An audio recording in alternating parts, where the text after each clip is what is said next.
Для вас читает лауреат второй степени Всероссийского конкурса детского и юношеского творчества «Земля талантов», учащаяся школы номер 16 София Попова. Встречаем!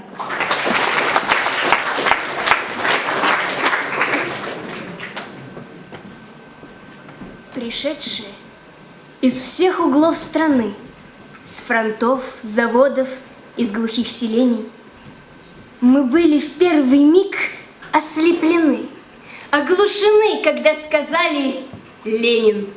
Не передать ни радости такой, ни рокота рукоплесканий жгучих. К эстраде сгрудились мы тысячной толпой. Зал грохотал овацией могучей. Товарищ Ленин руку поднимал, молил пощады, но пощада мимо, и осажденный радостью стоял он перед лагерем неумолимым. Скажи, Ильич, что делать нам с собой, сердцами вдребезги готовыми разбиться? В боях мы были, вновь готовы в бой. А он нахмурился и вдруг сказал: учиться. Учиться?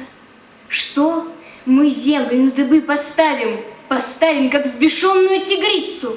А он, не отрываясь от борьбы, учиться и учиться и учиться. Учиться? Как? Великий командир! В стране дела найдутся поважнее. А он свое, о том, что новый мир без знаний мы построить не сумеем. Ильич спокоен. Снова и опять слова: мораль, труд, дисциплина, знания о том, что нужно смену воспитать в коммунистическом соревновании. Мы этих слов не слышали вовек. Они сложны, слова простые эти. Не знали мы, что может человек так зорко разглядеть пути столетия. Простой, родной, лицо, часы, жилет, в руке листок, на нем рисунок, школа.